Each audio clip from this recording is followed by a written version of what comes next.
Hello, everyone. Happy holidays. First off, let's give a shout out to the Native American Health Center for making this evening possible. I want to say thank you so much to Noah for reaching out so we can bring some laughter to you all as we get ready for the holiday season. I am your host this evening. My name is Jackie Keliiaa. I am so excited to bring this amazing lineup of superb Native comics tonight.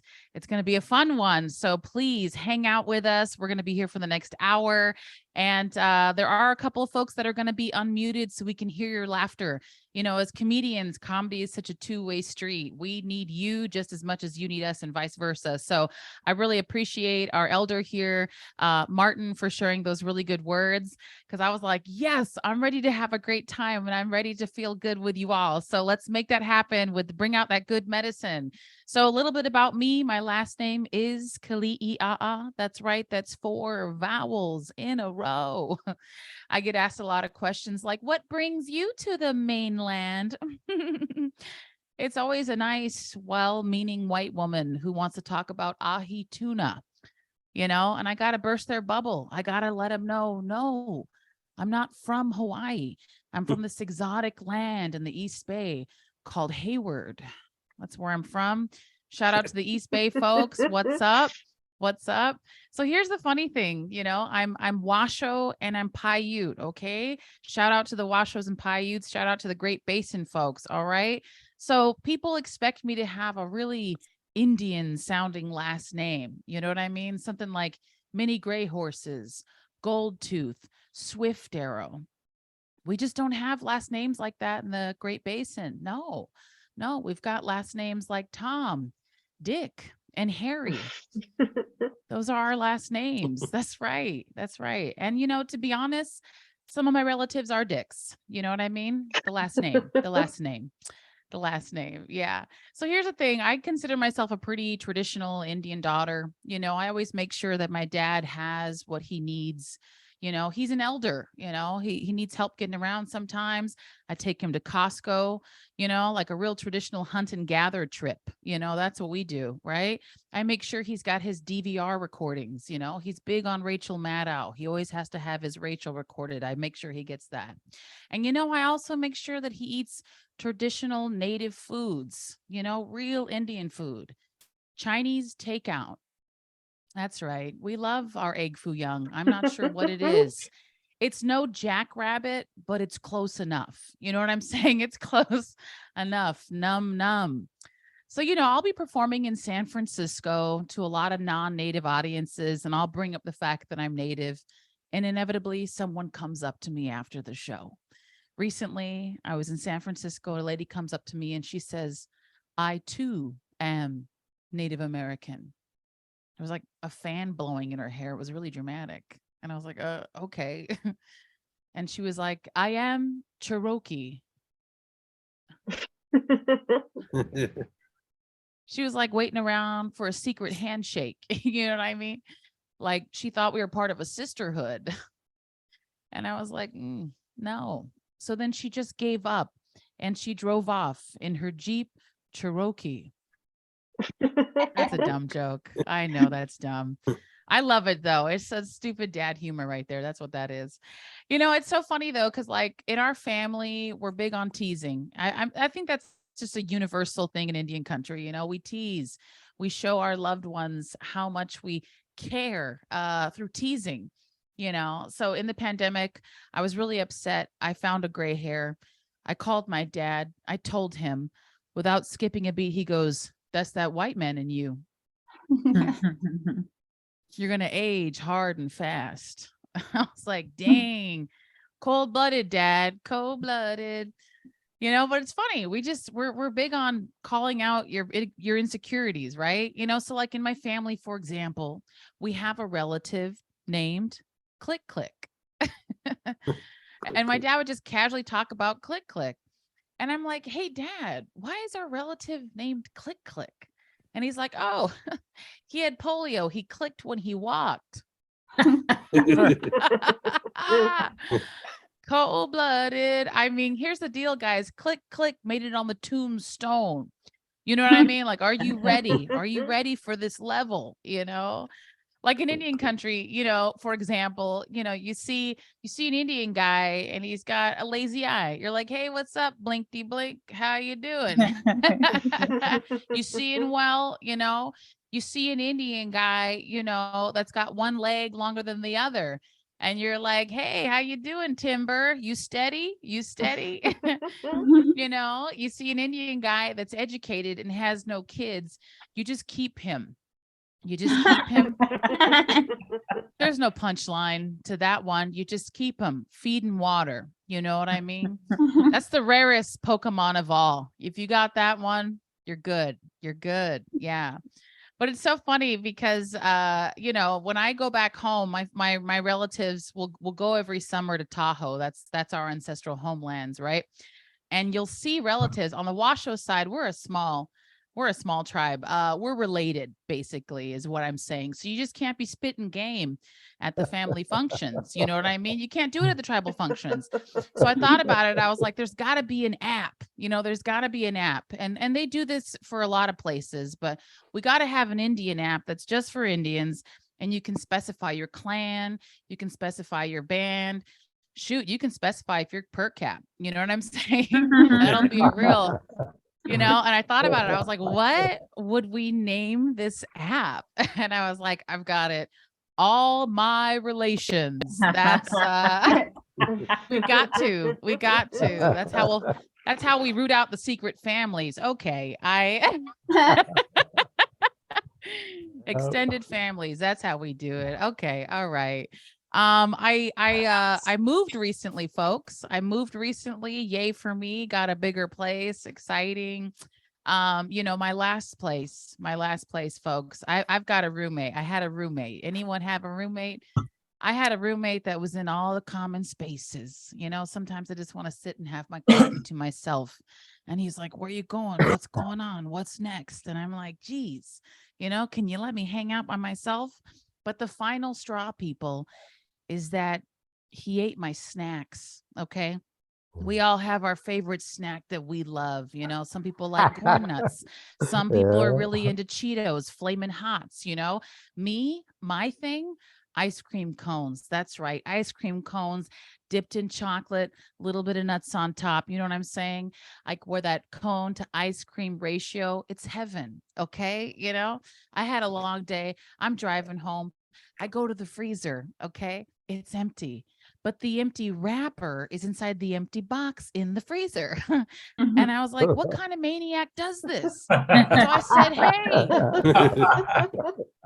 can you stop eating my food? And he said, you don't like it? Get the heck out of my house.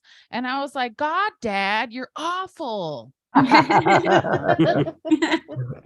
That's Bay Area living, man. Hanging out with the parents in your 30s. Woo. Rent is too high, and we're getting real tribal now. We're going to have multi-generational houses. We're going back to the old school days when everyone just slept in the center of the room. That's how we do it. But it's so funny because I just moved. And here's the thing that I did for the first time in my adult life. I paid people. Yep, that's right. I paid for movers. Never done it. But I'm in my late 30s and I called the crew. As soon as I got the lease, I was like, let's do this. I signed it. I got the key. I called the crew. One of my friends has a back out. The other one has a bad knee. And the other one said, hey, dude, I got no time. I got too many kids. And that's when I realized I'm aging. It was a rough way to find out. You know what I mean? It was a rough way to realize that we're done with the pizzas and a couple beers. You know what I mean? My friends were like, no way, Jackie, go pay somebody. This is not my problem. You know what I mean? So I've called on too many friends that own trucks to say, hey, let me haul my stuff to the next place, so they're over it. But anyway, I got my stuff moved. It's happened. I've got my own place now. I'm excited. It's cool. But being pandemic and alone, woo, that's a rough one. But either way, I'm excited to hang out with you all tonight and talk a little bit about more comedy. So here's the thing. Can we quickly share one more thing before I get out of here and bring your first amazing fucking performer to the stage? I apologize. That it slipped and I'm taking it back. You know, Martin, I'm giving that to you, Martin, so you can send it away. I apologize. You know, the Indian in me is real deep. I add details to words when they don't need them. They don't need the details. We didn't need to hear that, Jackie. So excuse me, ancestors. I did not mean to offend. I'm gonna step away now. How about that? I think that's what it was. You know how you go to the Apollo and they take a cane and they take it out. That was the ancestors saying, "Not, you gotta go. We want to see the next comic." And I said, you know what? You're right. Let's do it. So I'm excited. Are you guys ready for your next comic coming to the stage? Excited to see your next comic come to the stage. He is awesome. Such a treat. You guys are in such a treat right now. He is from the excuse me. I had a little sheet here and it's gone away. You know what? We're making it happen. Hold on a second. Run of show. Hey, you know what? We're making it happen. We're making it happen, folks. All right. There we go. Okay, I apologize. I want to make sure I get your tribe down right. All right, our next comic coming to the stage is from the Bay Mills Band of Ojibwe, all the way from Los Angeles. Please, everybody, make it loud. Clap it up right now for Jim Ruel. All right. Woo, Jim. Thank you so much, Jackie, for setting the tone. The show is all ages, but we get to drop one F-bomb. That's PG-13 rules. We didn't say it was appropriate for all ages, but there may be all ages. So as long as we got that settled just right. Yeah, I'm here in Los Angeles. I'm actually broadcasting live from a cave in Wisconsin, near Red Cliff. Very sacred area for Ojibwe people to tell fart jokes. And oh man, this year's almost over, which is kind of like, as I get older now, I'm like, man, they're like slipping by so fast. It's kind of scaring me. I'm like on the verge of being an elder. I turned the big 5-0 this year. It's me and the Indian Health Center. Merged from our mommies the same year. That's kind of amazing. I don't know who the mother of the Native Health Center was, but I bet she was pretty cool. My mom is Ojibwe. She's full-blooded. I'm half. And when I was born, I had blonde hair. Like, if you could imagine, a blonde-headed baby emerging from a full-blooded Indian woman. I'm pretty sure everybody freaked out at the hospital. Like, the doctor's like, oh my gosh, it's not done yet. You got to put it back in. And like, no, it's okay. It's like, good luck for these Indian people. It's like the white buffalo to them. Just touch it for good luck. They passed me around for good luck. So, but yeah, I feel like I'm almost an elder now. Like I did this what was it, like a preview to the season of Reservation Dogs with Adrianne Chalepah. And then at one point they were like talking about, I wonder about what did the previous generation think of this show coming on? Jim, what do you think? I'm like, oh, I'm all old. I'm an elder now. I never understood that growing up, like, oh, you got to respect your elders. But now that I'm almost an elder, I really agree with that. You guys got to respect me now. I'm not sure why, but you might as well.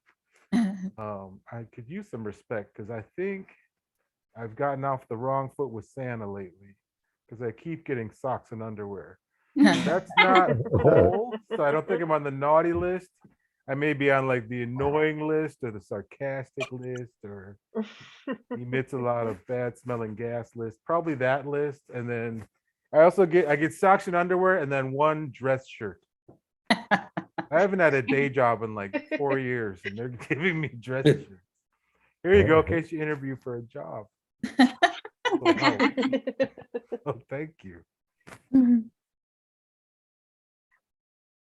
So having said that, I am self-employed. Let's hear it for that. The only problem is my boss is a moron. Otherwise, it's going pretty well. It's not that I'm a moron. It's just, I don't know how if I was raised with the best business sense, because my mom always taught us that money is the root of all evil. And so I've been very good at steering clear of it. But she forgot to mention, oh, by the way, you'll also need it for bills and stuff. Wait, why didn't you mention the bills and stuff? Yeah. It's so evil, but you may need some later. But don't worry about it. It's gonna be fun. Yeah. So I'm in I lived in LA, Los Angeles. I moved out here back in the mid 2000s, like 2005. And that was an exciting time because the Harry Potter movies were just getting out, and I was in the middle of reading the 6th Harry Potter book, and I felt very connected to it because it was called Harry Potter and the Half-Blood Prince. And I was like, oh, that could be me. So I thought maybe I should audition for this first Harry Potter movie. I thought that'd be pretty cool, until I found out who directed it. Does anybody know who directed? Well, you're muted. But if you weren't, I'm not even making this up. The first director of the first Harry Potter movie, his name is Chris Columbus. That's why I didn't bother auditioning for it. I did not want that to be my big acting debut. Introducing this new Native American actor, discovered by Chris Columbus. Hey, Jim, I heard Columbus found you. Oh, thanks a lot. Thanks a lot. Chris Columbus found me, everybody. That'd be just ridiculous. So yeah, I live out here. The weather's nice. I don't miss all this stuff. all the snow and ice. Do you miss winter, Jim? Why would I miss that? It's right there in the mountains. If I really want it, I'll drive a couple hours. And I haven't done that, so I guess I don't miss it that much. Oh man. Everybody have a nice Thanksgiving? Everybody good? A good turkey day? Of course, as natives, I can say how nobody's too excited because as natives, we all know every day is Thanksgiving. And that's why I don't have a job, because I'm always off for Thanksgiving. You're going to work now, it's Thanksgiving again, man. I'm eating more turkey. All right. So we should probably talk about wellness, since this is a Native American health program. And I was thinking of this because I was shopping at IKEA earlier today. And which is like, I like shopping there because they tell you where to go, so you don't really have to think about it. There's arrows you follow. At the same time, it's not just a straight through. You're on tour. You're like, oh, I'm on tour of IKEA, like a guided tour. Oh, look at that. And so anyway, so I bought this patio furniture set, a table and some plastic chairs. And I was just hanging out there. And a friend of mine was coming over. He was a writer, and he wanted to talk to me about his new script. So he came over. And he's a writer, and he's not a little guy, but he's not like a big guy, but he's not. Anyway, he's a writer. And so he was like, went to sit down in my new patio furniture and these plastic chairs. And we're just kind of hanging out talking, but not about anything like really deep or anything, just like random stuff. And then I heard this like slow breaking sound, and it was the plastic chair he was on. And it was weird because it like broke kind of slowly, like in slow motion. And maybe it was the adrenaline kicking in, or he just like see everything.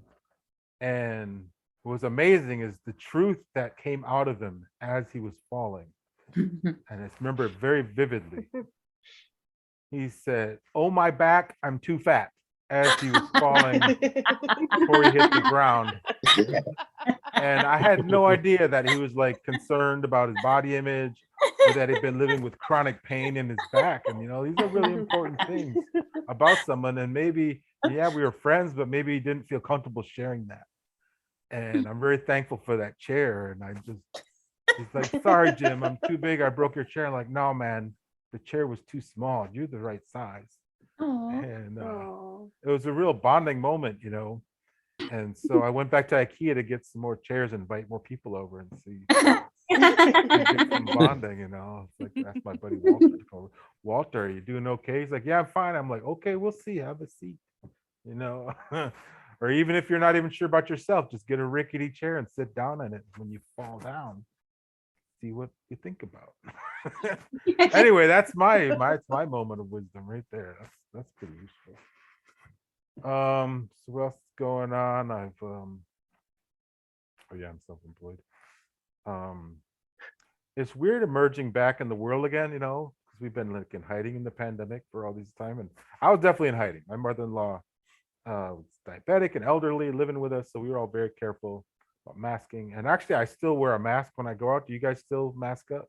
For health reasons, and also I'm really bad at hiding facial expressions. So when people say something stupid, I'm just like, oh. And when I'm wearing a mask, I can like say that as long as they don't make the noises and just be expressive right in their face, and they have no idea. So I really like doing that. That's one of my favorite things. But I am okay. So I am native, but I don't really look it because I'm a half breed, right? And I'm pretty pale. And I know this because I live in California and nobody ever speaks Spanish to me. So that's a dead giveaway. I don't look native. And so I like to think of myself as undercover native. But every once in a while, people find out. And as you all know, someone finds out you're native, that's when all the questions start. You get asked a million questions. And I'm still working on this. I'm not actually working on it, but I say I am. A pamphlet that when people find out you're native, you can just give it to them. It's like an FAQ. It's like the top 10 questions people ask us. And they're like, oh, you're Native American. I'm like, yeah, here, read this first, and then we can talk. Like, oh, you guys don't live in teepees anymore. Oh, except that one tribe. No. So I thought that'd be pretty handy, because people always ask us questions. But I think one thing we need to really appreciate is how dumb those questions can get, or how weird they can get. And the bad part about that is they'll ask you this question, and then later on you tell your friends, and then you're like, oh, I should have said this to them. And then it's like too late, right? Because they aren't there and you can't shove it in their face in a good way. And so this guy asked me this. I'm not even making this up. He was like, he knew I was native, and we'd known each other for work for a bit. But one day he's like, Jim, is it true that aliens visit you guys on your reservation? And I was very impressed with myself in looking back, because I thought of this in the moment. And I leaned in close and I said, we're not allowed to talk about that. And then I just walked away. And he got so excited. He's like, oh my gosh, you're saying that. Oh, you can't say it. You can't say it. So to this day, I bet he's like blogging about that. Totally playing at the casino or whatever. Hey, thank you guys very much. That wraps up my time block. Enjoy the rest of the show with all these awesome native performers, and have a great holiday. Give it up for Jim, everybody. Let Jim hear it. Let us see the emojis, the clapping. Good job, Jim. Woo! That was awesome. Thank you so much, Jim. You're amazing. And I love that you reported from a cave in Wisconsin. Like, we really appreciate that you were there and you made time to make it happen. And the Wi-Fi is so strong. Just like really impressed with that. Amazing. Amazing. I love it. I love it. Are y'all ready for your next comic coming to the stage? Yeah. Let's go ahead and hear it. All right, we got people clapping. We see the emojis. We got the thumbs up. We got all that. Great. Awesome. So excited to bring our next comic to the stage. She is awesome. She hails from Washington, D.C. She is Keliiaa Apache and has performed all over the country. Please make it loud right now, everybody, for Gigi Modrich. Awesome. I was going to record this set for myself, but my phone's not working. So my name is Gigi Modrich. I am here in Washington, D.C., but like Jackie said, I am Keliiaa, and my reservation is in Dulce, New Mexico, and I love going home to New Mexico, because whereas anywhere else at 5'4" and about 200 pounds, I'm an average height, slightly chubby, run-of-the-mill brunette. In New Mexico, I am a tall, thin supermodel with excellent English. Yeah. And so like we said, my mother's actually Keliiaa Apache, which we all know is a type of Indian tribe. My father is Croatian, which thanks to the World Cup, everyone knows a type of white person. So nobody really knows what I should look like. So I'm sure many of you get this. Most people think I'm a tall Mexican. Yeah, right at 5'4". But holiday season is upon us, right? There's a Christian holiday coming up I think it's called Christmas. I'm pretty sure Christmas stands for capitalism, because it's a big gift giving, gift receiving event. And I'm auntie age now, so I'm not really of the age where I receive gifts anymore. I more should be giving gifts, but I'm also a comedian, so I don't really do that either. But if I do receive a gift, there is one gift that I'd rather not receive. I'd rather receive nothing than receive this gift. And people, that is an edible arrangement. I hate getting edible arrangements, okay? Because I don't like that that's the energy that I'm putting out into the world, you know? It's like, I don't want someone to think of like, oh, what can we get Gigi? Oh, she better be able to eat it, you know? I don't like that. I don't like that. And I often wonder what the thought process is, you know? I get these usually from people from work, right? So it's usually like a secret Santa situation. And I'm wondering what, you know, Sydney and Madison are saying at the water cooler, you know, trying to figure out who gets what present. They're just like, oh my God, like Secret Santa's coming up. So like, what do we get Cole? Cole's like so fashionable. We should get him a tie. No, cufflinks. You're right, cufflinks. You're the smart one. Okay, so what about Chris? Well, Chris is like totally into his bike, and so he bikes to work. Oh, so we should get him like a gift certificate for the co-op. Oh my God, you're smart. Yeah, we're both smart. What about Gigi? Gigi loves some snacks. She loves some snacks. And then in my mind together, they sing edible arrangement. Yes. So don't get me an edible arrangement. That's all I got to say. I am in DC, which is why I have those coworkers that do stupid edible arrangements for gifts. And it's interesting being native in Washington, DC. There is a good community out here, but it's not like a huge community. It's still, you're still hitting pockets of people that don't know we're still here. So when people in DC find out I'm Native American, like Jim said, you get those questions, you get those really weird questions. The most often here is, so what's your Indian name? And I will tell people it's Gigi. Yes, very similar to my white name. You just got to hit that right octave. All right. But it is interesting being native in DC. I'm sure many of you have felt this and have the same experiences and can relate. Like when I tell people I'm Native American, there does seem to be this need to connect to my Indianness. And this happens in one of four ways, guys, okay? You probably know this already. So the first way, I think Jackie or Jim had already said, the first way that people connect to my Indianness is the person I'm talking to also magically becomes an Indian. Yeah. And they'll say, you know what? I'm part Indian. I have a picture of my great-great-grandpa. He looks very Native American in it. Did you know my great-great-grandmother was a princess, a Cherokee princess? And I'll say, good job with that royalty. Congratulations. If someone can't become an Indian, the second way that they try and connect with me is they do know one of us, all right? And they'll give me, and then we have to clarify feathers, not dots, but they still have a name for me. They still have a friend. And they'll say, do you know Ruth Ann Redbird? Do you know Cody Allrunner? And okay, no, those people, they are my friends, but there are a few million of us. I probably don't know their Indian friends. So I asked them to please stop asking, okay? If people can't become an Indian,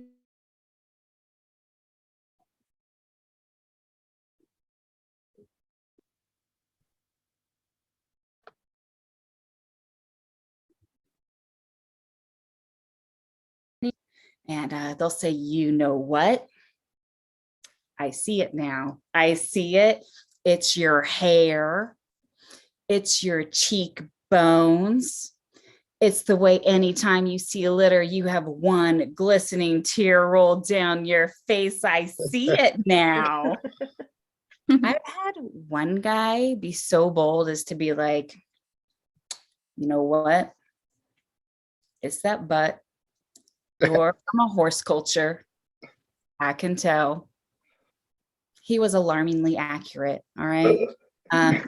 So if someone can't become an Indian, they don't know one, and they can't tell me the most Indian thing about myself. The last way that people try and connect to me is they will tell me about their most recent Indian experience.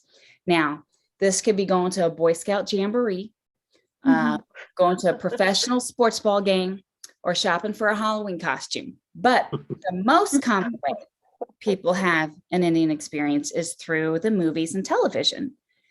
And people will actually tell me a verbal synopsis of the most recent movie they've seen or a television show they've seen that has featured an Indian or Indians. So thank God for Rutherford Falls and Res Dogs now, because the other day I was talking to this gentleman, just met, and he told me he had just seen Dances with Wolves. A little late to the party. But he said, Gigi, it was a beautiful cinematic experience, beautiful culture. I love the language. And then he tells me, but you know what? You know what got me, Gigi? As soon as Kevin Costner's character gets to the Indian village, the Indians just take his stuff. Can you imagine that? Can you imagine being surrounded and outnumbered by people who speak a different language from a different culture and you don't understand them? Can you imagine that? And I told him, I don't think any Indian would be able to relate to that experience. But yeah, but I want to flip it one day. I do want to flip it. I want to talk to a non-Indian. That's what I call white people. I want to talk to a non-Indian and I want to tell them, you know what? I'm part white. I got a picture of my dad. He looks very white in it. Do you know my great-great-grandmother was a British queen? Yeah. You know Jane Smith or John Doe? You don't know either of them? That's weird. You know, I recently had a white experience. I just checked my credit score and it is excellent. You know, I just saw The Breakfast Club. Beautiful cinematic experience. Beautiful culture. I love the language. So you guys are fantastic. Thank you so much. We're going to bring Jackie Keliiaa back to the stage. Ooh, give it up for Gigi, everybody. Let Gigi hear it. Awesome, awesome, awesome. I love it. You know, Indian country is so small. My great uncle actually used to work out in Dulce, New Mexico. And I love it when I was like, wait, you're from Hickory, from Dulce? And we just, boom, immediately made that connection. And we haven't actually met in person ever. So that's the crazy part. You know, Indian country this big. Okay. All right. Just to remind everybody, we're here for the Strong Families comedy show celebrating the holidays.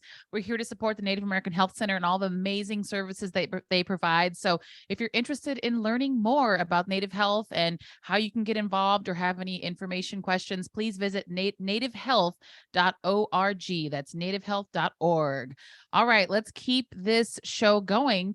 Believe it or not, we've got 2 more comedians left for you guys, and these comics are awesome and they're so amazing. I've had the pleasure to work live and in person with the next comic coming to the stage. Such a treat. He actually has performed in 42 states, 11 countries, and has performed 6 overseas tours. Okay, folks? So I need you to make it loud right now from the Navajo Nation. Marc Yaffee, everybody. Yeah. All right. Jackie, great job. Gigi and Jim, and hello, Bay Area natives. I'm coming to you from a very affordable part of the Bay Area called Reno, Nevada. I moved to Reno about 10 years ago. Every time I tell people when I'm on the road, I say I'm from Reno, Nevada, they always have the same reaction. Oh, you're from Reno? I've been to Vegas. Because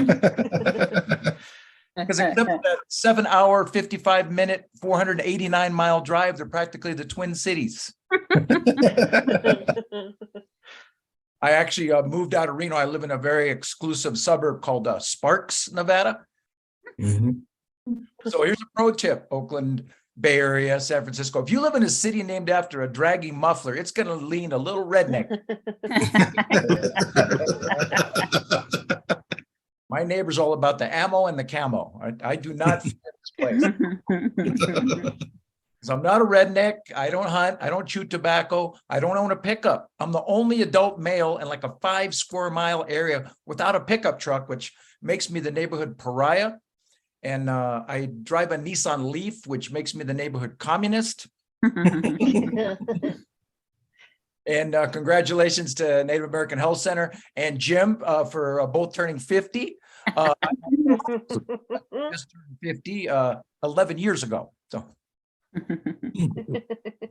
back in the day, I would party like it's 1999. Now I just pee like I'm turning 99. What the heck, Mother Nature? 1 beer now equals 3 trips to the bathroom. That's not a party, that's a medical situation. I just went to my doctor for my annual physical 4 years late, but I went and I was complaining to my doctor. My doc, look at me, I used to have a 6-pack. Now it's just a sad sack. Told me I need to do more crunches. So now I'm doing Nestle's Crunch and Captain Crunch. I try to work out. I joined a very exclusive fitness facility. I work at this gym by the name of Planet Fitness, the dollar store of the fitness industry. Have you ever been to Planet Fitness? Before COVID, you walk into Planet Fitness, they had buckets of Tootsie Rolls at the check-in counter. We had coffee and bagel day. We had a pizza night, hot fudge Sundays, Marlboro Mondays. I was bummed too, because I was paying $10 a month membership, eating $50 a month worth of pizza. I was killing it. For some reason, every Planet Fitness I've ever go to, they have like 85 televisions and they're all on channels. So they got so many TVs going, they turn down the volume, they put on closed captioning. You guys ever paid attention to closed captioning? Like, really? Check that out. I don't know what 3-fingered English is a 4th language, GED reject they hired off of Craigslist. Wow.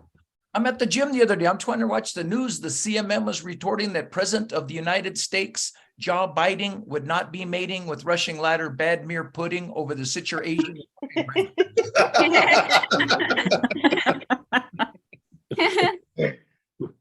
And I don't know. I think we need to mix it up in politics. It's time for a native president, 2024. Yeah. Our first indigenous president in the White House. Why not? It could happen. We had 2 presidents of color in a row. Right? We went from Obama to Trump. We went from mocha to mango. Be awesome. Native in the White House. The White House become the Long House. The Corn Garden. Everyone else has to work a double. Yeah, they honor Columbus with a lot of stuff. Cities, squares, universities. You know what they don't honor Columbus with? A navigation system. No Columbus GPS. You wouldn't trust them. Nothing. Would you imagine a Columbus GPS? Like, I don't know what happened. I programmed this Indian curry restaurant, and this thing sent me to a Puerto Rican bodega. Myself, I am not a reservation. I'm not even an urban Indian. I'm kind of more of a suburban Indian. Anyone else in the 2-car garage clan? Yep. I was not raised in poverty. I was raised kind of poverty adjacent. So, we didn't have to drink powdered milk till we ran out of regular milk. Not from the res, like I said. First time I went, I'm quarter Navajo. I'm a quarter Dene. I'm a duh. I'm like Tiger Woods of Indian country without the golf skills and the money. First time I went to the Navajo reservation, I was deer in the headlights because Navajos are super traditional. They want to know 2 things. They want to know your chapter house and your clan. Like, they're like, Mark, do you know your chapter house? I'm like, chapter 11. You know your clan? I'm like, Wu-Tang. I like doing tribal events. I get to a lot of tribal casinos. Was just out there in Wisconsin, performed at the Ho Chunk Tribal Casino. I'm now an honorary member of the Ho Chunk tribe because I lost a whole chunk of money. Got to go to some very exotic places since COVID. I was up in Fairbanks, Alaska. I got to go to Mazatlan, Mexico, Provo, Utah. Have you been to Provo, Utah? Provo is so white, the housekeepers speak English. And I didn't realize how Mormon a state Utah is till I got on my rental car, got on the I-15 leaving the Salt Lake City airport, carpool lane, 7 or more passengers.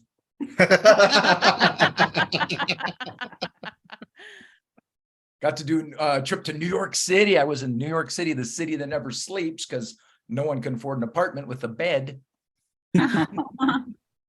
I looked into moving to New York for comedy. Affordable housing was like jail, rehab, and the Bronx Zoo. But they have tons of Indians, and tons of Indians. The other Indians, microchip, not buffalo chip. Tech support, not child support. Oh. Oh, right. I asked my Indian buddy Prakesh one. I said, Prakesh, how come your Indian people never come to our Indian casinos? He goes, no way, Mark. We're not going to those places. Our cousins in Bangalore program those slot machines.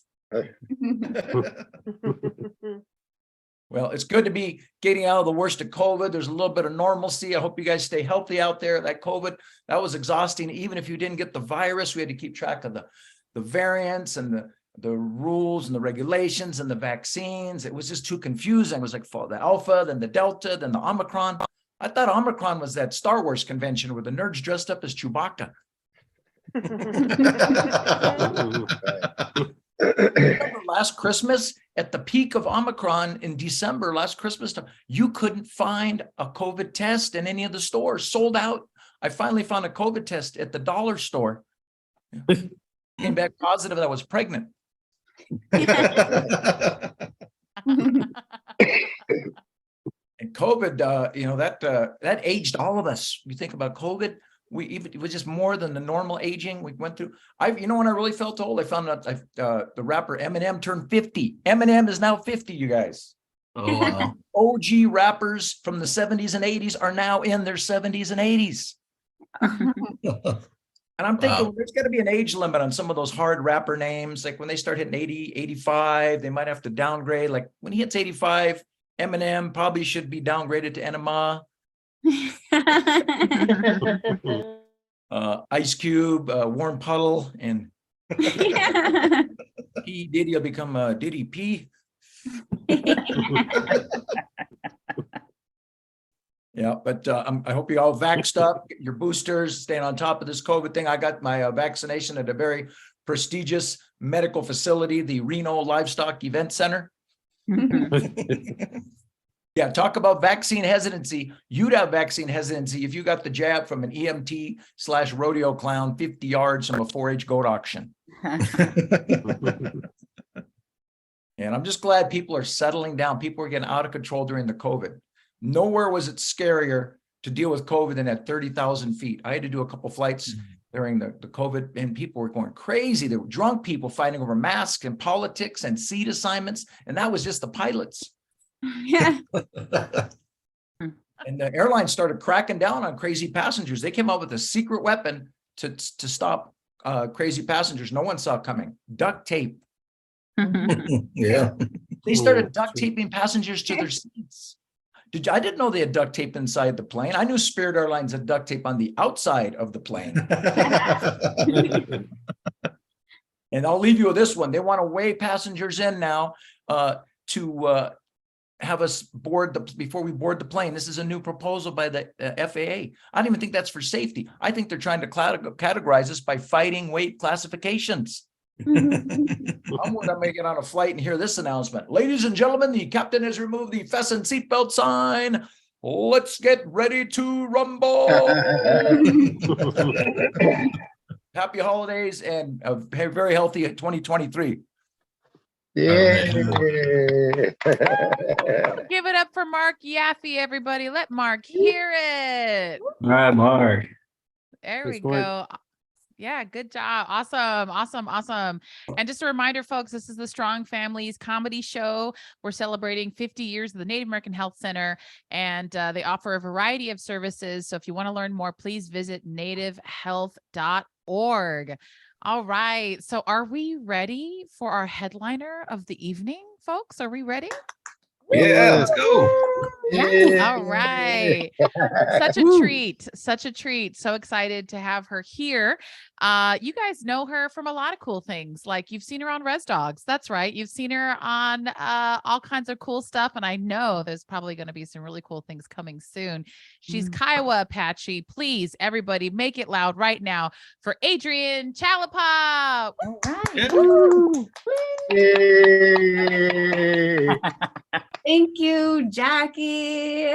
Thank you, Marc. Thank you, Gigi. Thank you, Jim. Thank you, everyone who is here listening. We definitely needed this. I know I did, because I spent all day putting up a Christmas tree that was supposed to be a project for my children and I. I wanted it to look like those like commercials, you know, like those Hallmark commercials where we're just like, ha ha ha ha ha ha, and we're just like throwing, you know, fun snow up fake. And anyway, none of that happened. I just begged them to help me while they ignored me and played the PS4. So that's what's happening here. I can't blame them. They just got out of school. So they're like, your art project is your homework, Mom. So we're done. Yeah, so I'll introduce myself in Keliiaa. Adrianne Chalepah Akan, Pa Todoma Akoikan, Albuquerque, New Mexico. Akil. So I live in Albuquerque. My name's Adrianne Chalepah. My Keliiaa name is First Woman Under the Lodge. And I'm enrolled Keliiaa. I grew up in Oklahoma. So that is why I talk weird. I actually went to boarding school. I went to a school named Riverside Indian School, not to be confused with Riverside, California, which also has an Indian school. And I always have to specify where I went to Riverside, and they're like, which one? I don't know. For some reason, Riverside is a popular title to lock Indian kids up at. But when I was locked up, I made the best of it because I joined cheerleading. Like I went from being a juvenile delinquent to being like, you know, I'll cheer, you know, like, yes, our team loses every single time, but you know, I'll get out there and cheer. The problem was with the cheerleading squad, if you've ever met natives, native cheer is kind of an oxymoron. It's kind of, it's a little, they go, because we didn't look like a cheerleading squad. We look like Indians going to battle, right? We just full on aggressively mad dogged our audience, you know, and that's kind of the opposite. We're supposed to be like, hey, everybody. Plus, there's some things that cheerleading requires that we just weren't capable of. We couldn't jump. We couldn't spell. And we took things way too literal. Like the other cheerleading squad would, you know, try to be in like a little bring it on competition with us. And we just didn't get it. They were like, UGLY, you ain't got no alibi, your mama. Again, too literal. We were like, did she just say my mom? She's not even here. She's in prison. You know, we don't worry. She got out. It's okay. She's out. Speaking of moms, anyone else have to block their parents on Facebook ever? Don't lie. Have you ever been blocked by your kids on Facebook? You're like, oh, they were there yesterday. I don't know what happened. I'll tell you why, okay? And I don't regret it. I will block her again. She posted a picture of me, and this was, and by the way, this was the last straw. This was like not, she did a bunch, but for some reason this snapped. It was myself, 3 years old, in a buzz cut situation. And you know, of course it got attention, and then everyone, you know, commented it on there, including me. And I was like, sarcasm, right? Gee, mom, thanks for the picture. And she's like, you're welcome. That's the other problem. She doesn't understand sarcasm on the internet. She's like, you're welcome. You were so cute. We had to shave your head because you were infested with lice. Oh no. I was like, Mom, get this off my fan page. You know, you might as well, like, if I ever got super famous and you saw some crazy pictures on TMZ, it would be my mom that would be like, "Hey, do you want some lice pictures? I got lots. There's more where those come from. Do you want to see Adrian's crazy face?" No. So I did. I love her though. She just she does a lot. She's doing a lot. I don't know how to explain to her things other than you're doing a lot, you know. And the other thing is that she tries to fight people on the internet in defense of me, which I love. I love the loyalty. Trust me. But I can't picture her actually fighting, because she talks like she can physically fight people for me and wants me to call. She always wants to be on speed dial as my backup. And here's the problem. She lives 2 states away. Okay. She has a traveling anxiety and arthritis. So I'm trying to think of how to tell people, like, oh, you want to mess with me? You want to mess with me? Will you just wait 2 days when my mom arrives on the Greyhound after she has soaked her foot and rubbed Bengay on her arthritic, and you just wait, you know? You know, my mom is well rested and we're going to come mess you up. No, she's not my backup. I don't know how to explain that to her. I keep trying to say, thank you, Mom. Also, I don't have hordes of haters. I think she thinks I'm Elvis. And there are just people, there's no fans. That I would be very impressed if anyone ever tried to fight me. That's the other thing. I feel like I can hold my own. You know why? Because I watch a lot of UFC. Do anybody else? I was trying to figure out why. I was like, I think I like regulated violence. Like, I like violence with rules. I really like the violence with rules. I get way too into it. Oh, good news, guys. I bought a house. Yeah, thank you. It's in the hood, you know, but it's mine. Like, it's all mine. It don't matter if it's in the hood. Like, those helicopters, those are mine, right? I bought the helicopter, you know, that's what I tell myself. Anyway, I bought a house, and I got welcomed into my neighborhood by a 2-inch cockroach. Okay, this is for real. It was so big that I almost felt like wrong for being in my own home, because it walked up to me and it didn't act like a cockroach. I didn't like that. I thought it was like the president of the HOA or some official person. That's how big it was. And this is what happened. Reenactment. Okay. I just moved into my house. And I start painting my walls, and I see something out of my peripheral vision, right? Because, you know, we're native. So like, we got eyes everywhere, and, you know, and it's a requirement. Like, if you are native, you must be spiritual. So at first I'm like, it's a spirit, right? But it was not a spirit. And I was all disappointed. I was like, dang it. I thought today was the day that something sacred would happen. But no, cockroach, which you could consider sacred for sure, walked up to me and, you know, just did a stare off with me. And I did that thing where you try to scare it. You're like, get away. But I didn't want to crush it because it was so big. Have you ever met a cockroach that's so big that you can't kill? Like, you're afraid to kill it. Because if you kill it, you might have to call 911 and be like, there's been a murder. Come get it. Like, turn yourself in, I was very fearful. Anyway, I did eventually kill it, but I felt so bad. Like, I buried it in my backyard. Like, I feed it, I talked to it. I'm like, sorry, I had to move in.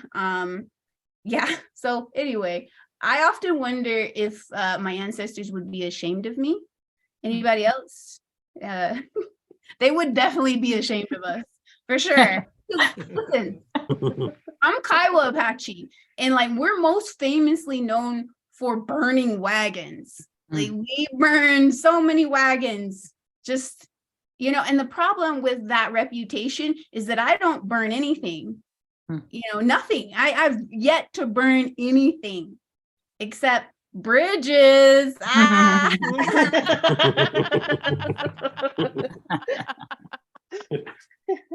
I'm not proud of that joke. I'm not.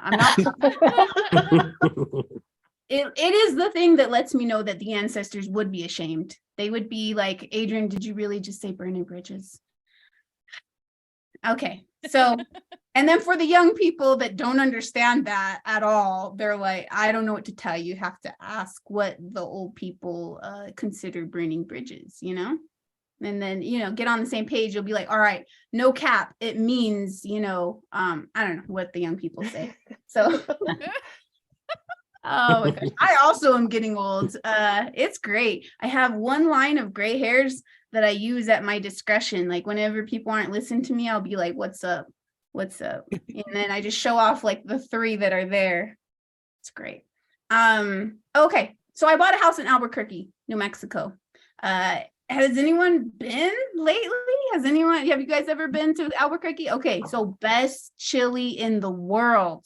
All right. Also, best place to get robbed.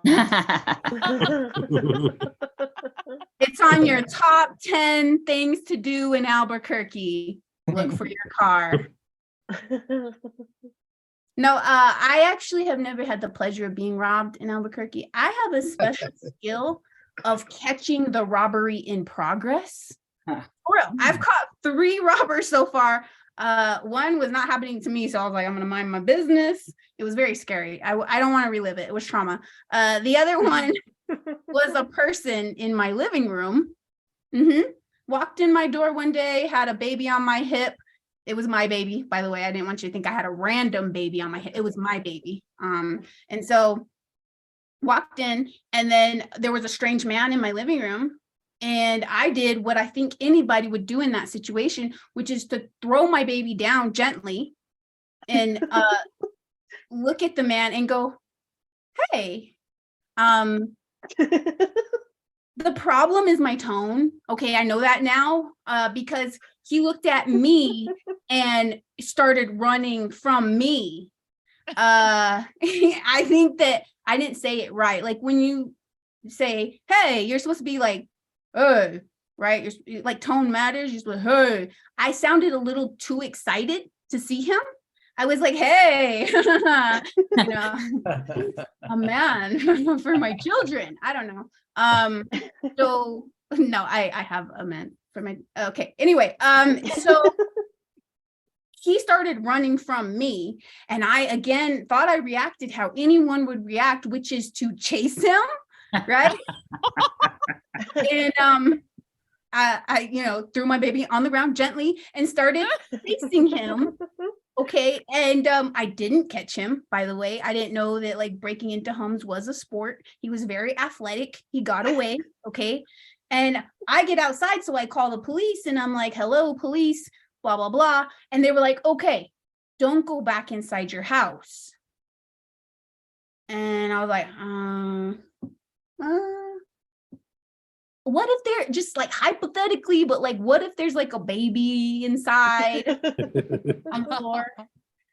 And they were like, you're not supposed to go back inside the house in case they're working in teams. And I was like, oh, again, okay, sport, I get it.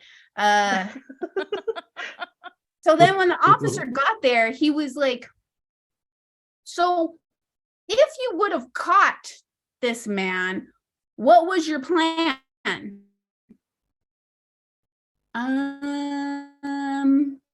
you repeat the question? And he was like, what were you planning to do?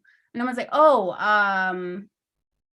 I just figured I was gonna like get him in a headlock, like, you know, just a real good headlock, and then just squeeze him for like 3 hours because I live in the hood and the police won't show up, and just like keep holding him, you know, and then just maybe use my superpower, which is to like annoy people into submission, you know, like I'll just squeeze him and be like, you don't drink enough water, you know, and just say things that are so annoying. I'll squeeze them and be like, you should really, you know, what's your sign? I don't know. Like maybe I've also thought maybe I could like squeeze him and like if he was young, like really young, I'll be like, that's enough screen time. I don't know, just things you don't want to hear.